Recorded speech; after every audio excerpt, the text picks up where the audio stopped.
Hey guys, it's QuickyBaby and welcome to a full review on the KV-4. So this is a Tier 8 Russian heavy tank. Now, I call it a heavy tank because, as you probably know, there are now two options to go down Russian heavy lines.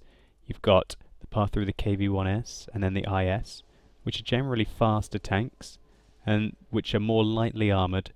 And then you've got the route from the T150 to the KV-3 onto what I'm going to be reviewing today, the KV-4, with the end goal being the IS-4, which is a more all-round armoured tank than the IS-7 with a more accurate punchy gun. Go and review the IS-4 and IS-7 yourself if you're deciding which line to go down, because they're both very strong lines and they just play out differently. It's as simple as that. So here we can see the tank. It's an absolute beast of a tank in size. It's very large. And when you get the upgraded turret, you sort of have a second mini turret on the top, so to say. Doesn't fire though, unfortunately. I don't know what the caliber is of this gun.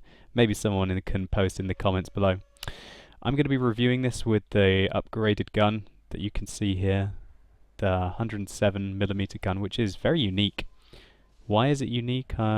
Because it's got quite good penetration for a Tier 8 heavy. Its alpha damage is 320, which is so-so. And it's fairly accurate for a Russian heavy gun, but it's got the typical Russian 3.4 second aim time, which is pretty bad. So because of that, I recommend that you use vertical stabilizers on this tank, along with the typical rammer and vents that I like to use. Now, looking at the stats of this tank, it's got quite a lot of health. 1,650 hit points is very healthy for a Tier 8 heavy. We can see that it's a very heavy tank, weighing over 100 tons.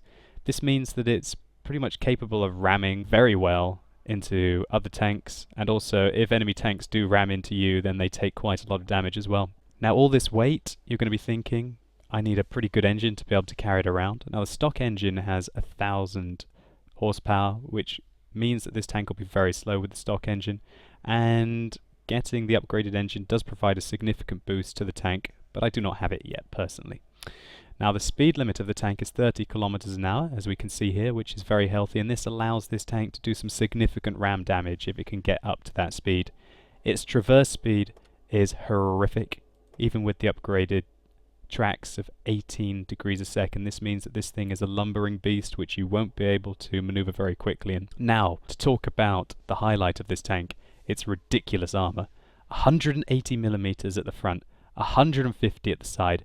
So this means that you should probably angle this tank at about 40 degrees, and practically no tank apart from Tier 9 with very high penetration guns or Tier 10 with very high penetration guns is going to be able to get through you frontally on your hull armor.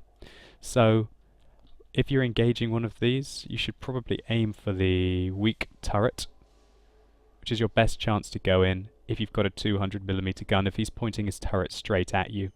And then if you've got the side, you can probably break through at a tangent with 200mm, and the hull armor at the back is weak with 90mm, so that's the weak point if you have a very low penetrating gun and you still need to engage one of these tanks. The turret armor is 180 at the front, 150 at the side, and 140 at the rear. So if you've got a 200mm penetration gun, you should not be aiming at the back of the turret, you should be aiming at the back of the hull. So this crazy 107mm cannon has got better DPM than the Tiger II with the same penetration, fairly good accuracy, but much worse aim time. So, without further ado, let's take a look to see what this lumbering beast can do in combat. So here we go, playing the KV-4 on the Steeps map. I'm playing with Codius and Zeonce, so big shout out to those two guys. And we can see that we're in a very nice matchup, where the enemy team only have 4 Tier 8 tanks, and then 1 quite dangerous Tier 7 scout, and then the rest are Tier 7 and Tier 6 tanks. One thing that the KV-4 does do very well with its ridiculous armor is chew up lower tier tanks, which find it very hard to penetrate. Realistically, you need a 225 penetration gun to go through this thing reliably from the front. So, we've divided our platoon. Codius is going to go defend the cap on this encounter game, and myself and Zeonce are now rolling towards the typical heavy location. Just speed the game up a little bit. Let's get into that combat more quickly. So here we can see I sort of YOLO a little bit, thinking, I'll be able to take out this 110, try and get into a position. you saw the very poor gun depression of this tank. And unfortunately, the accuracy there did not do us well, and we failed to go through the 110. So, I hasten to add that I'm playing with the stock turret currently on this tank, and we saw there that the shot went straight through the mantle of the tank.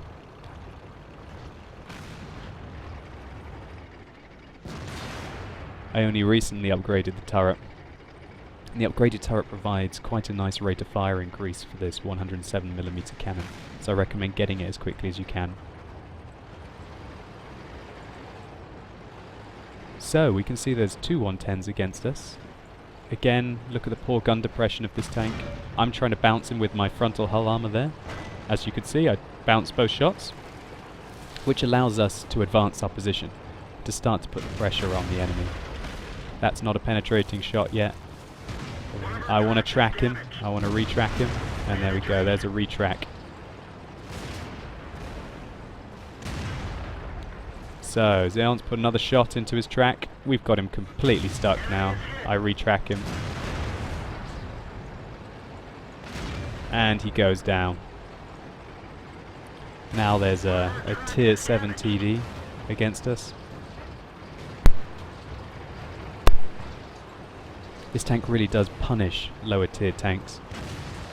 And this T-25-2 doesn't really stand a chance. I unfortunately don't manage to get a penetrating shot on him. And furthermore, I have to advance into a rather open position to be able to get a shot because of the weak gun depression on this tank.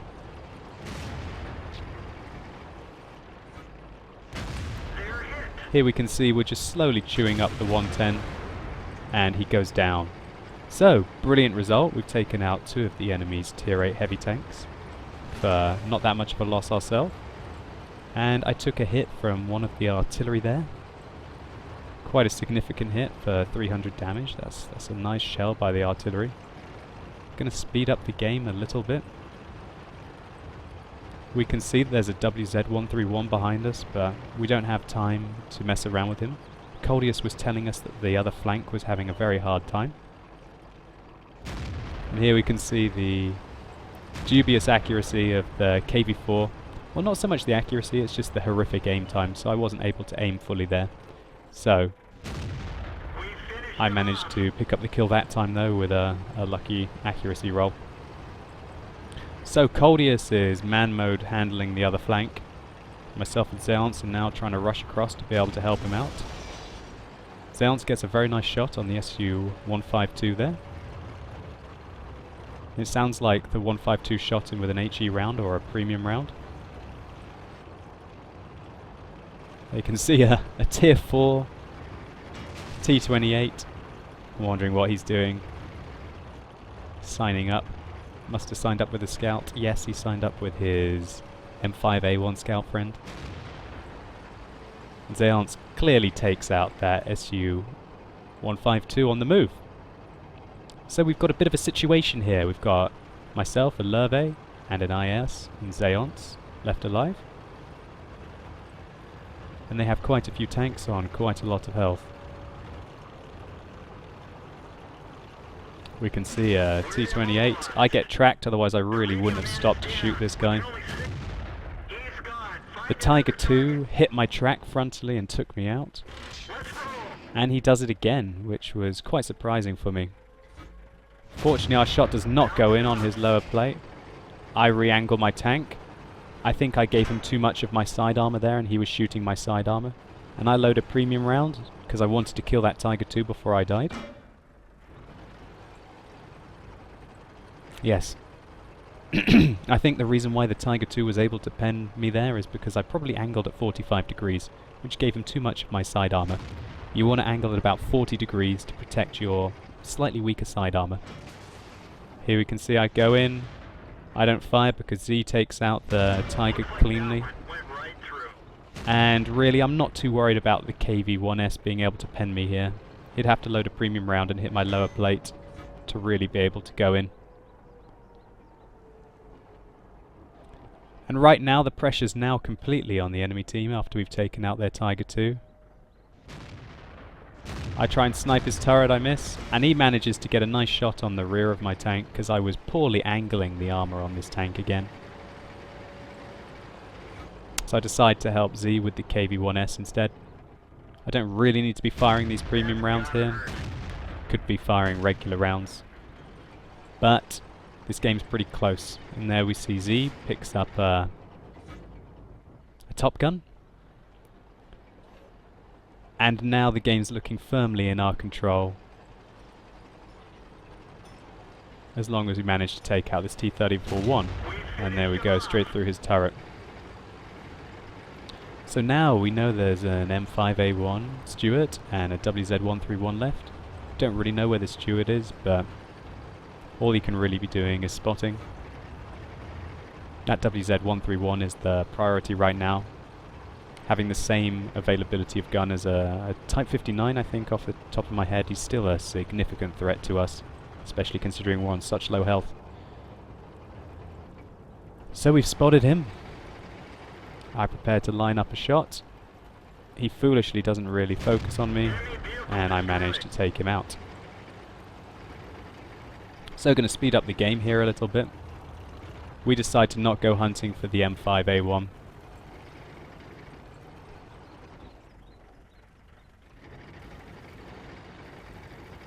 As there's only 5 minutes left on the game.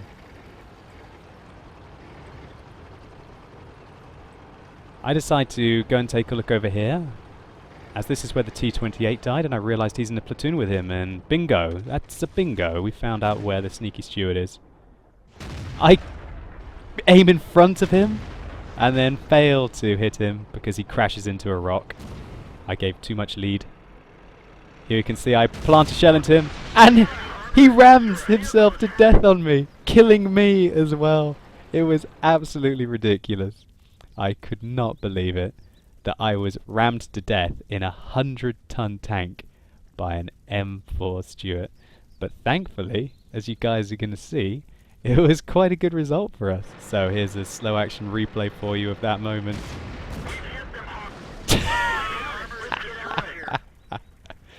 Unbelievable. I don't know how that works out. I didn't think that he'd be able to do 17 damage to me. Absolutely ridiculous. So guys, here are the post-game stats. You can see that we were able to get a crucial contribution medal, which is always a nice thing to get. They're fairly tricky to get. 12 kills between your team. And I think we worked really well. Colius did a fantastic job of holding onto the flank. And then myself and Zeke came in and cleaned up basically on the weaker tanks. So we got a mediocre 3,134 experience for our double. But really, I've uploaded this because of the hilarious ending and the fact that we got a crucial contribution medal. I really enjoy the KV-4. We're able to do 2,800 damage there, and we received 14 hits for a potential damage of 4,000. I didn't angle my armor the best in this replay. Maybe go and check my other video, which I played at stock, to see a better example of what angling on this tank can be. But I'm really enjoying the KV-4, and well, I bought it even though I've got the IS-4 already from back when it used to be the old Tier 9 Heavy.